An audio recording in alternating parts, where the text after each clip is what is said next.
either younger than us or, passed and retired. So why not? I want to challenge myself. The best always looking to fight the best and challenge themselves, and why not, challenge. Terence Crawford can't beat him, right? This is a money grab for Terence Crawford. It's just a situation where Terence Crawford is trying to fill up his bank account opposed to actually his legacy. But if you study Floyd closely like I have, you will notice that he never wastes any steps while he's in the ring. Terence Crawford reportedly accepted Floyd Mayweather Jr.'s fight offer during a live interview with Stephen A. Smith. He explained that, for him, boxing is about testing limits and rising to every challenge, no matter the opponent's reputation or size. Crawford emphasized that the best fighters belong in the ring with the best, displaying calm confidence that stepping in against Mayweather would be just another opportunity to prove himself and exceed expectations. Man, because this is Terence the businessman talking, right? They got to pay the cheddar to make it better, right? For sure. All money ain't good money, so you got to know that. Okay, fair enough. I hate to use the word easy, but at times it did feel like you were, having a really easy time out there. Were you expecting it to play out that way? Listen, it's never easy, Stephen A. Smith has never held back when sharing strong opinions, and boxing is no exception. When he praises Terence Crawford for winning championships in 4 different weight divisions, it's far more than a simple compliment. It's acknowledgement of a rare feat in today's sport. In an era where many fighters hesitate to move between divisions due to the risks, Crawford's ability to dominate across 4 weights sets him apart. Smith argues that this combination of versatility and mastery cements Crawford as a true all-time pound-for-pound great, showcasing his physical adaptability, elite technique, mental toughness, and relentless drive to challenge himself against ever-tougher competition. Terence Crawford is the best fighter on the planet. Pound for pound, he's that dude. In this 4-belt era, he is now the undisputed world champion 3 times over. 140 pounds, 147, now 168 pounds, claiming all the belts. You don't see people doing that very often. Going up against a guy who was perceived as being bigger and stronger, Crawford was strong. Crawford was strong enough to fend him off, strong enough to make him respect his own power. He used his jab, he used his distance. He had poise in the ring, he wasn't rattled. He backed up and moved when necessary and kept us different. He exchanged enough to gain respect when necessary. It was a brilliant, masterful fight on Terence Crawford. Roy Jones Jr., a legendary fighter who excelled across multiple weight classes, praised Terence Crawford's brilliance in the ring. He highlighted Crawford's bout with Canelo Alvarez, noting how Crawford seemed to incorporate elements from the tactical playbooks of Floyd Mayweather Jr. and Erislandy Lara, both fighters who had previously challenged Canelo. According to Jones, Crawford's true greatness comes from his ability to analyze opponents, adjust on the fly, and execute strategies in real time. What stood out most was that Crawford didn't merely mimic these methods. He seamlessly integrated them into his own style, making them even more effective. This level of adaptability sets him apart from many fighters who rely on a single approach and often struggle against top-tier competition. Canelo Alvarez has been a great fighter his whole career. People like Erislandy Lara gave you the blueprint on how to beat him.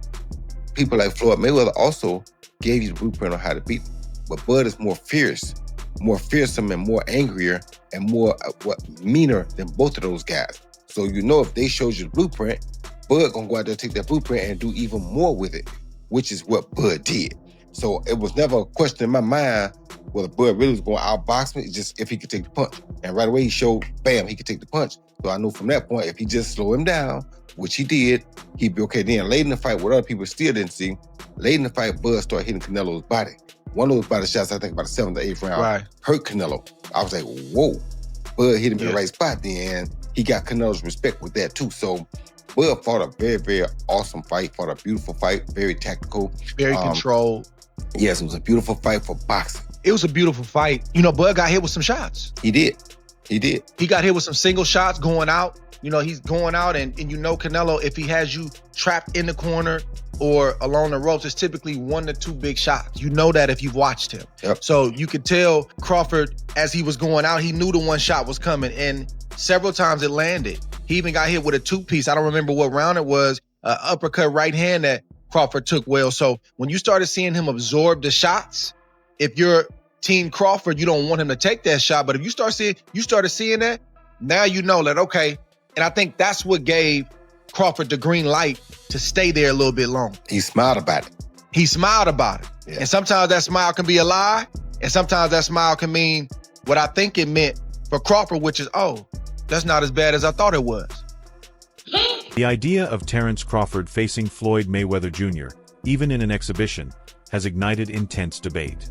Critics worry that such a matchup could cloud Crawford's legacy, arguing that after landmark victories over Errol Spence Jr. and Canelo Alvarez, it might make him appear motivated more by money than by meaningful competition. Mayweather's recent focus on high-paying exhibitions rather than legacy-defining fights only fuels those concerns, suggesting that stepping into the ring with him could distract from Crawford's historic achievements. On the other hand, supporters argue that Crawford's legacy is already firmly established. They believe that taking on Mayweather would not tarnish his record, but instead add a compelling and unforgettable chapter to an already legendary career. For Terence Crawford, it's just a situation where Terence Crawford is trying to fill up his bank account opposed to actually his legacy. This is what was being said, right? This is what people perceived. Terence Crawford was just attempting to cash out. When fans compare Floyd Mayweather Jr. and Terence Crawford, the discussion quickly becomes nuanced. Mayweather's resume boasts victories over some of boxing's biggest names, but critics often scrutinize the context of those wins. Canelo Alvarez was still young and developing during their bout, and Manny Pacquiao entered their 2015 showdown dealing with injuries. Questions lingered as well because Mayweather rarely agreed to rematches, particularly against Pacquiao, leaving fans to wonder how those rivalries might have unfolded under different circumstances. Meanwhile, Crawford's dominance has come against opponents widely regarded as being at their peak. This contrast continues to fuel debate over whether Mayweather's legendary status reflects unmatched brilliance or perfectly timed matchmaking, while Crawford's rise is celebrated as fearless competition at the highest level. Mayweather's still greater than Terence Crawford. We need to really talk about this now. A lot of you guys are putting Crawford a bit too high. If you want to say Crawford could beat Floyd, I'm more open to that conversation, but when you're lining up the careers, I'm going to say Floyd every time. While they're both 5-division, Bud has become 3-time undisputed, but he's only fought 10 world champions to Floyd's 25 world champions. You can't take away the 5-division, 3-time undisputed. In terms of accolades, yeah, he probably gets the nod over Floyd. I say the accolades are about relative, considering Floyd Mayweather won Fighter of the Decade as well. But when you get to the resumes, Pacquiao, Oscar, Canelo, Cotto, Mosley, Castillo, Marquez, Zab, Gotti, Hatton, and Corley. There's probably way more people that this guy just didn't name. And then when you get to Bud's resume, not saying it's just bad, but only names that's really worth mentioning is going to be Spence and Canelo. It's not a knock on Bud. Bud was not able to make those fights early on in his career. But I got to tell you guys what it is. Bud's resume just doesn't line up with Floyd's. Take their top 20 wins. Bud don't even got 20 wins to really sit here and name. Floyd got a good 20-something plus. Bud probably got about 15, 10 wins that we could really sit here and name. Floyd's still great. Floyd Mayweather Jr.'s greatest edge wasn't just his defense or lightning-fast reflexes. Boxing analyst Tony Jeff explains that his true weapon was his mindset. Floyd possessed an unshakable belief that he could beat anyone, and that confidence made him exceptionally dangerous. Even in close, hard-fought bouts, his elite ring IQ and calm composure often gave him the upper hand. He had a remarkable ability to study opponents, adjust strategies in real time, and remain completely collected under pressure, traits that set him apart from fighters who relied solely on physical skill. Jeff notes that this psychological mastery, paired with precise technical ability, made Mayweather seem nearly untouchable and ultimately enabled him to retire with a perfect record. Mindset, they're really confident, they really believe in themselves, but you need more than that mindset. You need to have the full package of everything that I'm talking about, what Floyd has got. Fighters should only want to get better. The more you win, the more you should work hard. If you think about losing, you're going to lose. All I ever thought about was winning. So that's all I know. Floyd would visualize his success before he even stepped into the ring. There was no alternative to him but winning. And this mindset isn't just for boxing, it's for all walks of life. And I've actually done a full video talking about how I used this mindset of visualization to win my Olympic medal. And it was an absolute game changer. Now, Floyd used to use this mindset to ease the pressure that he put himself under. And he made himself think like, I'm not under any pressure right now, where he was under immense pressure.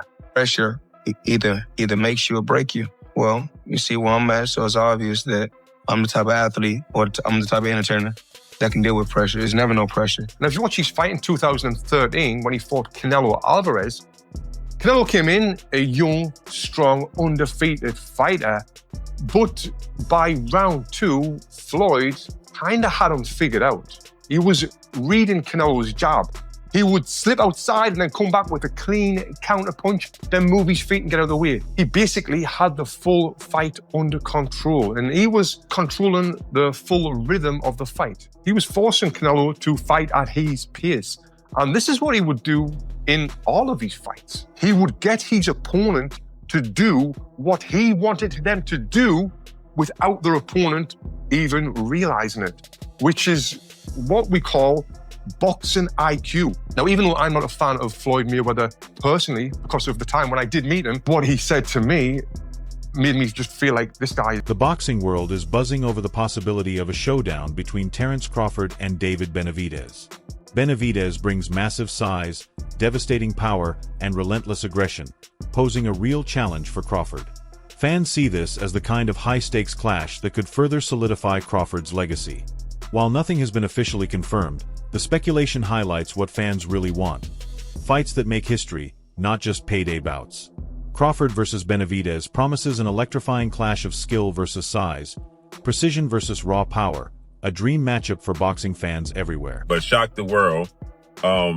This past Saturday, Mexican Independence Day weekend, what he took on defeated another first ballot Hall of Famer, but he essentially jumped up 3 weight classes, technically 2, from 154 to 168, but only had 1 fight at 154 last August against Israel Madrimov. Terence Crawford defeated Saul Canelo Alvarez, who is a 4-division champion, 2-time undisputed super middleweight, and the reigning, at the time, super middleweight world champion, undisputed world champion. And Terence Crawford beat him handily and convincingly. And because he beat him so easily, now the 63 win, 3 loss, 2 draw, 39 win by way of knockout, biggest threat has been now imposed on Terence Bud Crawford. And that's the Mexican Ecuadorian monster, David Benavidez, who is a 2-division undefeated world champion, is the 2-time WBC super middleweight and reigning WBC light heavyweight, 175-pound champion, who has a record of 30 wins, no loss, no draw, 24 wins by way of knockout. He stands 6'2" with a 75-inch arm reach. This is a fight that David Benavidez has been calling for Canelo Alvarez when he was at 168, and Canelo Alvarez strategically maneuvered around him. But Canelo Alvarez is 5'7", with a 70-inch arm reach, started his career at 147 pounds, made his real name at 154 pounds. He's not a big guy, okay? And styles make fights. Benavidez is 6'2" with a 75-inch arm reach.